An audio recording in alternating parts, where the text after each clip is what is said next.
Bapak Ibu, selamat hari baru, puji nama Tuhan. Kami sangat bersyukur bisa menyapa jemaat Tuhan lagi di hari yang baru ini. Kami terus berdoa kiranya anugerah, kemurahan, dan berkat Tuhan atas kita semua. Kita akan melanjutkan perenungan kita masih dari ayat yang sama, yaitu 1 Korintus pasal 9 ayat 25. Di renungan sebelumnya saya mengatakan bahwa komitmen itu sama dengan perjuangan dalam sebuah pertandingan. Sama yang dikatakan Paulus dalam teks ini yang berkata demikian. Tiap-tiap orang yang turut mengambil bagian dalam pertandingan menguasai dirinya dalam segala sesuatu. Mereka berbuat demikian untuk memperoleh suatu mahkota yang fana, tetapi kita untuk memperoleh suatu mahkota yang abadi. Demikian firman Tuhan. Bapak Ibu, kita sudah belajar dari teks ini tentang kenapa kita harus berjuang, dan ketika kita menghadapi kejenuhan, kelesuhan dalam komitmen dan perjuangan kita, apa yang harus kita lakukan? Maka kita didorong dan diajar untuk mengingat alasan mengapa kita ada di situ. Menemukan alasan secara sengaja mengapa kita harus terus berjuang. Ada hal yang harus kita perjuangkan.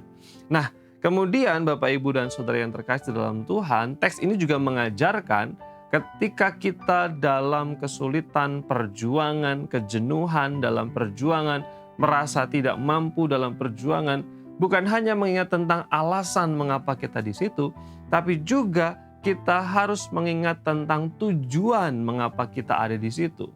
Mengapa kita harus berjuang? Pikirkan tentang pencapaian-pencapaian yang bisa kita dapatkan ketika kita terus berjuang dan tidak menyerah. Sekali lagi, ada banyak arena pertandingan yang harus kita selesaikan dalam keluarga, dalam pekerjaan, dalam studi, dalam pelayanan, dalam pengiringan kita akan Tuhan, dalam komitmen kita untuk terus bertumbuh. Itu adalah arena-arena pertandingan iman kita. Selain kita harus menemukan alasan, kita juga harus menemukan tentang tujuan dan juga pikirkan apa yang bisa kita capai kalau kita terus berjuang. Rasul Paulus mengajarkan dan mengingatkan bahwa ketika kita berjuang dalam iman, maka ada tujuan yang akan kita capai, ada reward yang akan Tuhan berikan, yaitu kemuliaan abadi. Paulus menggambarkan dengan istilah mahkota yang abadi, ada reward, ada berkat yang abadi ketika kita terus berjuang dalam pertandingan iman kita. Bapak, Ibu, dan Saudara semua, dalam hal yang lain, misalnya dalam keluarga. Ketika kita berjuang dalam keluarga, maka bayangkan, pikirkan tentang hal-hal yang bisa kita capai. Salah satunya adalah kebahagiaan anak-anak kita. Ketika kita tidak menyerah dengan hubungan kita, pikirkan tentang masa depan anak-anak kita. Bukankah mereka lebih baik ketika misalnya kita berjuang dan bertahan? Ketika misalnya kita berjuang dalam pekerjaan, pikirkan tentang apa yang bisa kita capai. Bukankah kita lebih baik terus berjuang daripada misalnya kita harus mencari pekerjaan yang lain yang mungkin belum tentu, atau misalnya kalau kita yakin bahwa ada hal yang lebih baik, mari kita berjuang untuk itu. Ada support untuk keluarga dan lain sebagainya. Yang mahasiswa, yang kuliah, yang belajar, coba pikirkan kalau misalnya kita berhenti sekarang, maka mungkin masa depan itu akan terasa lebih susah. Sekarang susah, tapi kalau kita terus berjuang, maka masa depan mungkin akan lebih mudah dan ada banyak pilihan yang bisa kita pilih di masa depan kita di kemudian hari.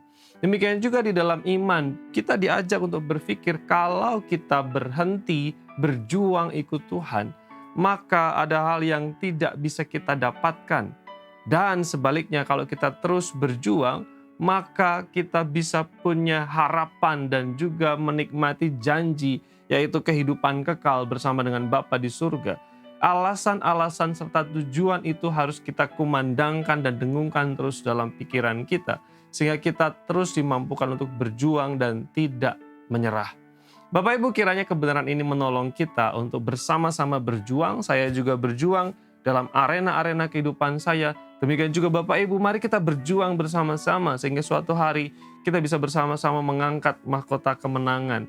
Reward yang daripada Tuhan itu karena kita tidak menyerah. Kiranya firman Tuhan ini menolong kita, mengingatkan kita untuk terus berjuang dan tidak putus asa. Mari berdoa.